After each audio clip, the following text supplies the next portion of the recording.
These last few years for the Minnesota Timberwolves have been incredibly tough. And not just these last few years, it's been a pretty hard decade. This team has had one playoff appearance in the last 15 years. And in that playoff appearance, they lost 4-1 to the Houston Rockets. Breaking the playoff slump is something to be proud of. I'm a Pelicans fan, so I know losing entirely too much. But the way they did it is kind of tough. They mortgaged their future for Jimmy Butler. Jimmy Butler was a beast. He came in and he gave that team something that it needed. It needed a gritty player. It needed a big-time shot maker and taker. And it needed somebody with some heart. And that's all Jimmy has. And I'm not saying the rest of the Timberwolves didn't have heart. I'm just saying Jimmy competes on a different level than everybody else. Some people see a toxic player when they see Butler. Not me. I see somebody that changes cultures. Every team he's been on has overachieved. And I don't think that's a coincidence. But of course, Jimmy Butler isn't going to be the focus of this video. But the Wolves did give up a lot to get him. You look at Lauri Markkanen, you look at Zach LaVine, and you look at some of the assets in that trade, and it's tough to say that they didn't come out on the losing end. Of course, you make the playoffs. That's big. No way around it. But was it worth it? The NBA is interesting because everything can change so quickly. There's a timeline where the Jimmy Butler trade works out. Imagine he's still on the roster. Is a big three of Karl-Anthony Towns, Andrew Wiggins, and Butler enough to compete in the Western Conference? No. But that Wolves team was fun to watch. And of course the Timberwolves will become fun again.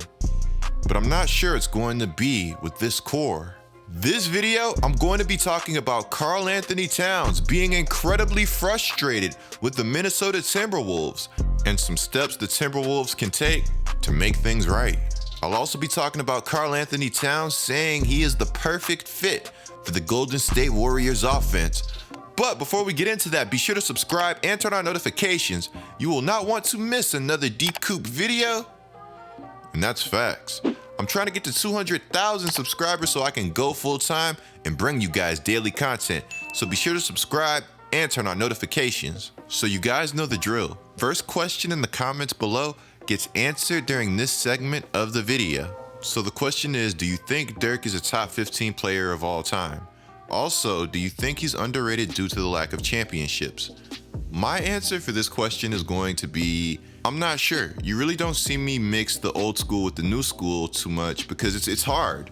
I mean, the times are so different and, you know, things are just not the same. Possessions, the way the game is played, everything is just so different. So you could definitely have that argument for Dirk being top 15. I wouldn't blame you. But it would be tough for me to put him in there because in the history of the NBA, there's just too many dominant two-way players.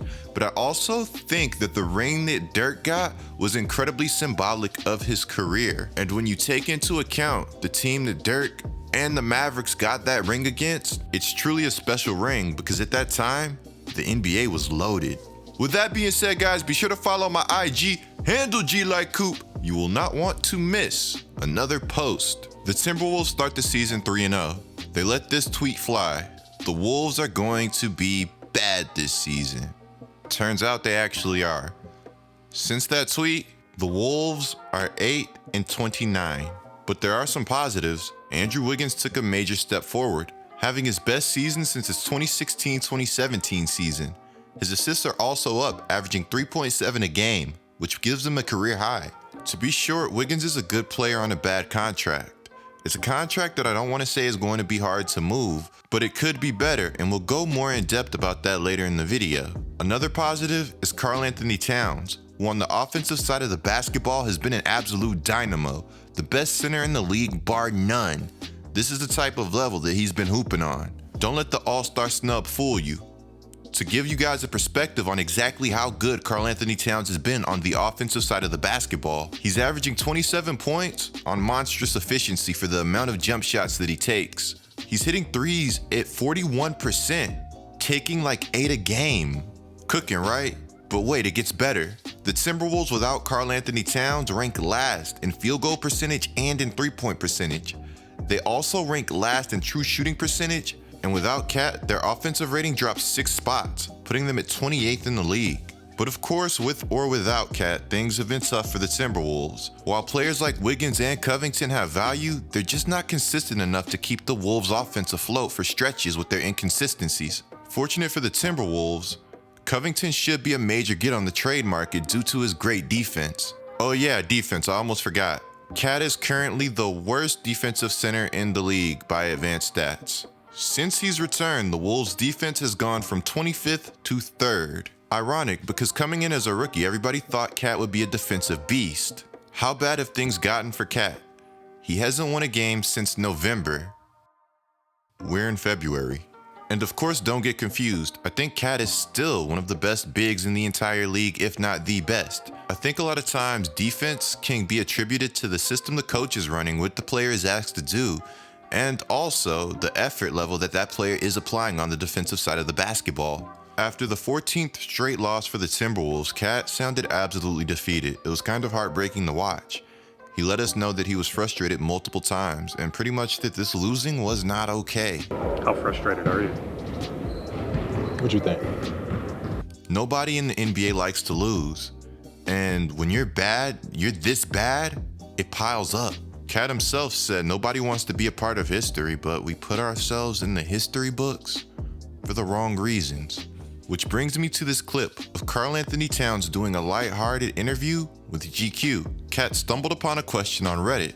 In a purely hypothetical situation, which player would be a better fit for the Golden State Warriors? Rudy Gobert or Karl-Anthony Towns? To put me on that team with my ability to shoot, I think that it's gonna be pretty hard to guard everybody. He pretty much said that the Warriors would be unstoppable with him and his three-point shooting ability, and it's hard to argue with him.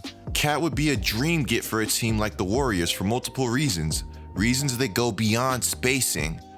Cat would bring a dimension to the Warriors that they haven't had in a really long time. A legit big man who they could give the ball to down on the block if need be. A true offensive superstar at the 5 position. Playing with and against a player like Draymond Green on the daily could do wonders for Cat's career. Going against Draymond Green daily at practice is only going to make Cat better offensively and possibly on the defensive side of the basketball. He can start to pick things up that Draymond does to him. He can start to counter those on offense, and he can even use some of those on the defensive side of the basketball. And you know Draymond is going to be in a mentor position.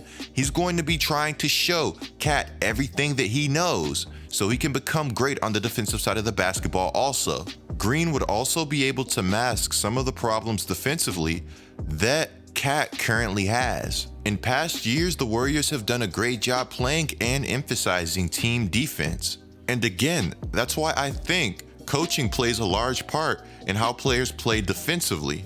According to Tankathon, the Warriors currently have the worst record in the entire NBA, which means that this team is going to be a team that will be picking near the top of the draft no matter what. A team that's going to have some of the best odds for the #1 pick. That pick can be a very viable asset in the Warriors going after Karl-Anthony Towns. Cat is boys with D'Angelo Russell. You have to think that this pair wants to play together, whether it be in Minnesota or Golden State. I can see this happening in the future. But again, it's just what are the Warriors going to be willing to give up to try and get a player like Karl-Anthony Towns? This offseason, we've seen players traded for as many as 5 picks. And in my opinion, I think the Wolves don't have an immediate path to success. I can't see this team becoming good in the near future. I think trading Karl-Anthony Towns, trading Andrew Wiggins, and pressing the reset button will be in their best interest. So I found an article of a few trade ideas, and I'm not sure I really like either of these. One of the trades was Draymond Green and 2 first-round picks for Karl-Anthony Towns. Now, I'm not sure exactly which team says no to that. Probably the Timberwolves. I would imagine the Timberwolves will want more than Draymond and just 2 first-round picks. Another trade was I saw D'Angelo Russell and a first-round pick for Karl-Anthony Towns. Now, I want these two to play together more than anything, so I'm not really a big fan of that trade, even though it could be a fair trade. The best trade to me is the Warriors potentially getting the #1 pick and trading that for Karl-Anthony Towns. Not just the number 1 pick though, maybe 2 to 3 future first round picks on top of that number 1 pick. And then you add in young players, some players that have been performing really well for them. Imagine Minnesota finishes this season as one of the worst teams in the NBA, as they're on pace to do. Say they end up picking top 4, top 3, top 5, wherever.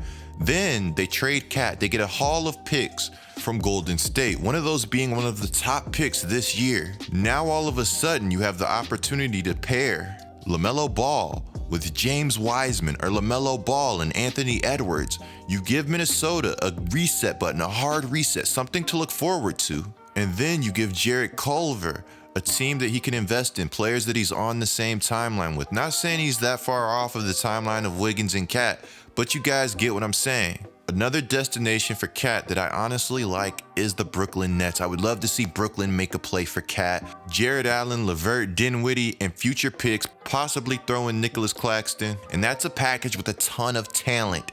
Then all of a sudden, you have Karl-Anthony Towns, you have Kevin Durant, and you have Kyrie Irving next season.